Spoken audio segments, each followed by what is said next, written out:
Programımız kaldığımız yerden devam ediyor. Bugünkü program konuğumuz Doktor Nihat Dik. Nihat Hocam hoş geldiniz. Hoş bulduk. Nasılsınız? Efendim çok iyiyim. Bugün heyecanlıyım.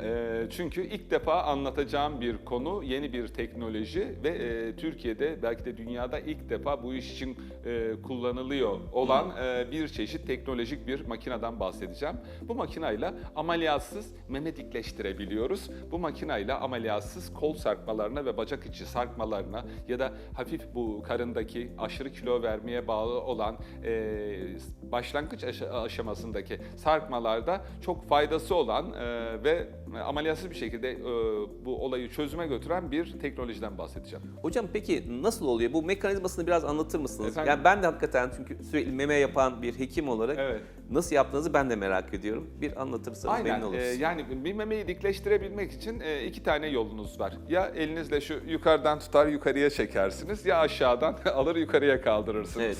Bunu ellerinizle böyle yaparsınız. Cerrahi olarak nasıl yaparız? Cerrahi olarak ya içerisine protez koyarız. İçerisi boşalmışsa o protez meme içerisindeki dokusunu kaybettiği için, kütleyi kaybettiği için yerine protez koyduğunuzda meme tekrar şey olur. O Sıkılaşır, 18-20 yaşlarındaki haline geri döner. Niye? Evet. 40 yaşındasınızdır, 30 yaşında bir doğum yaptınız, çocuk emzirdiniz, memenin içindeki süt bezleri boşaldı, gitti, meme dokusunu kaybetti. Ondan sonra meme sarkar. Evet. Bunun içerisine protez koyarsanız meme tekrar eski güzel günlerine geri döner. Bunun için ufak bir kesi. Ya meme altından ya kol altından, işte göbek deliğinden bile yapanlar var. Evet. Peki memeyi başka nasıl dikleştirebiliriz? Çok sarkmıştır. Memenin kendi kütlesi de vardır ya da yoktur. İçine protez koysanız da meme başı artık aşağıyı gösteriyordur. Çok fazla sarkma vardır. Ne olur? Meme başının alt dokusundan küçültme yoluna gidersiniz. Meme başını da biraz yukarıya taşırsınız. Bu meme dikleştirme ameliyatı olarak bilinen ameliyat bu. Bunlar cerrahi olan kısımlar. Bunlar cerrahi. Evet. Peki dedim ya size. Nasıl dikleştirirsiniz elinizde? Ya şöyle yukarıya doğru şu elinizle. Hafif sarkmalardan bahsediyorum yalnız. Çok ağır sarkmalardan bahsetmiyorum. Evet. Yani doğru hasta seçimi önemli. Evet. Hafif meme düşüklüğünde ya da hafif meme sarkıklığında ne yapabiliriz? Soru bu. Elinizle şöyle tutun. Elinizde şöyle bu klaviküler kemik yani köprücük kemiğinin oradan elinizde tutun. Şöyle 1-2 santim elinizde yukarıya doğru aynanın karşısında efendim tutun, çekin. Eğer meme başlarınız ya da memenizin aynada gördüğünüz bu görüntüsü ellerinizle şu yukarıdan yaparak bu şekilde eğer sizi tatmin edecekse buna çare var. Ameliyatsız. Evet. Yani Çok aslında- kesmeden, biçmeden diyelim. Evet, kriteriniz hocam çok güzel. Bakın buradaki bahsettiğiniz şey çünkü bunu yapmasına rağmen gelmiyorsa bu yöntem için uygun değil. Uygun değil, bunun için ameliyat. Ameliyat. Evet, çok güzel. Ama Hayır, güzel. elinizle şöyle üstten tuttunuz, çektiniz. Evet. Ve baktınız aynada çıplak. Eğer beklentiniz buysa o zaman anlattığım konuyu dinleyin. Tamam. Ne yapıyorsunuz peki? Şimdi ne yapıyoruz? Bu her iki köprücük kemiğinin tam ortasından yani meme başını tam ortadan hizalayacak şekilde olan bölgeden küçük birer delik açıyoruz. Bu deliğin içerisinden bir kanül ilerletiyoruz. Bu kanül argon gazıyla çalışan bir ünitesi var. Ve derinin altına memenin olduğu bölgenin tamamını yelpaze şeklinde bu argon gazlı lazer lipoliz cihazıyla deriyi yaklaşık 5-10 dakika kadar deriyi sıklaştıran bir tedavi programı uyguluyoruz. Toplamda 15-20 dakika sürüyor her iki meme için. Bunun için hafif bir sedasyon vermek, uyutmak yeterli. Uyumak istemeyen vakalarda da sırf o bölgeyi lokal anestezik iğnelerle uyuşturarak dahi olabilir. Ama benim tavsiyem hafif bir sedasyon, 15-20 dakikalık bir hafif sedasyon vermek. Yani narkozsuz. Evet, hasta da rahat olacak böyle. Hasta rahat olsun ki biz de Evet. rahat çalışabilelim. Evet. Sonra derinin altına bu bölgeden girilip meme başının olduğu yere kadar meme başına çok yaklaşmamak lazım. Çünkü meme başını kanlandıran ve bir sinir ağı var ve bir damar ağı var. Belli bir mesafeye kadar olan bölgede yelpaze şeklinde orada derinin altı argon gazıyla sıklaştırılır. Yaklaşık 10 dakika sürer her bir meme için. Toplam 20 dakika şeydir. İyileşme ne kadar sürer? Operasyon 20 dakika sürdü. Girdiniz çıktınız yarım saat aslında. Uyandırılma şu bu falan bütün protokol 1 saat. Evet. Ama 20 dakikası operasyonda geçer. Toplamda öncesinde aynen liposuction'daki gibi o bölgeye sıvı vermek gerekiyor. Çünkü bu makineler oradaki sıvıyı görerek çalışıyor. Anladım. Bu bir lazer lipoliz ve ameliyatsız yani kesmeden biçmeden narkozsuz meme dikleştirme operasyonu. 20 dakikalık operasyondan sonra o bölge tamamen soğutulur. Soğutulduktan sonra da hasta 3 hafta sonra kontrole çağrılır. 3 hafta sonra before after fotoğraflar arasında o siz elinizle böyle hani çekerek yaptığınız görüntü var ya, işte o görüntüyü yakalayacaksınız. Peki sütyen kullandırıyor musunuz işlem Tabii sonrası? ki, tabii ki.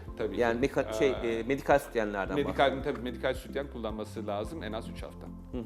Peki yöntem sonrası hasta ne kadar zamanda tam olarak iyileşmiş oluyor? Çünkü içeri bir müdahale var aslında. Evet, hastanın iyileşmesi aslında yani işinize gücünüze gidebilirsiniz. Meme protezi yaptırmış gibi ağrınız sızınız olmaz.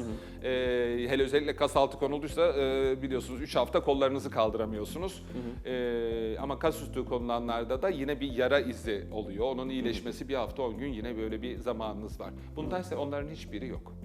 Anladım. Medikal sütyeninizi giydikten sonra ertesi gün işinize gücünüze gidebilirsiniz. Kesi olmadığı için banyo yapabilir, duş yapabilir. Yine burada tabii şeylerimiz kanül girişinin olduğu yerlerde birer dikiş olacak. Oralara su geçirmez bant yapıştırıyoruz. Duş almanızda sıkıntı olmuyor. Ama yine oralara su girmemesi için ilk 2 gün duş almamakta fayda var.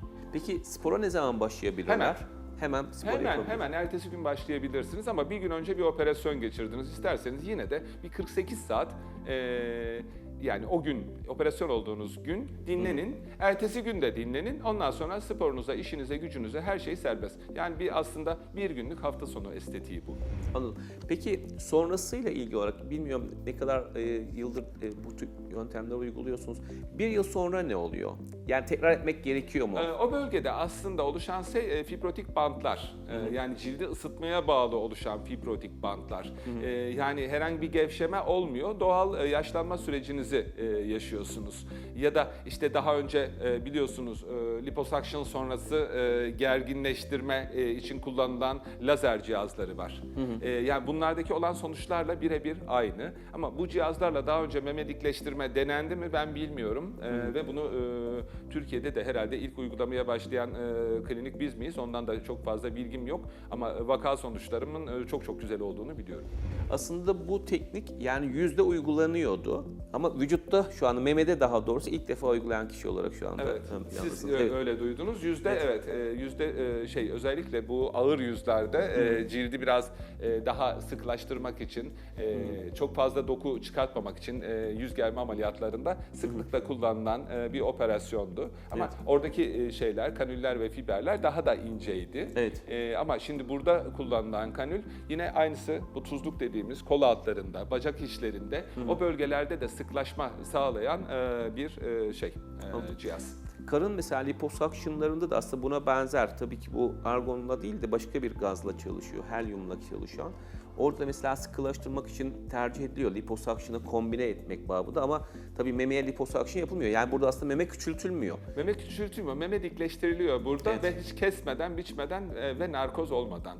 Yani önemli olan elinizle şöyle tuttuğunuzda, çektiğinizde o hani aynada gördüğünüz görüntü var ya keşke böyle olsaydı. İşte keşke böyle olsaydı da gerçekleştiriyoruz artık. Çünkü elinizle sizin gerebildiğiniz kadar biz bu şeyi lazer lipolizle ameliyatsız olarak yapabiliyoruz. Peki memeyi küçültür mü? Memeyi küçültmez. Yalnızca memenin üstündeki deri bölgesini orayı sıkılaştırır. Memenin küçülmesi meme dokusunun küçülmesiyle ilgilidir. Sıkılaşma derken acaba o toplanmış olması memeyi biraz daha büyük gibi gösterir mi? Meme başını yukarıda göstereceği kesin. Peki volüm olarak büyütür mü?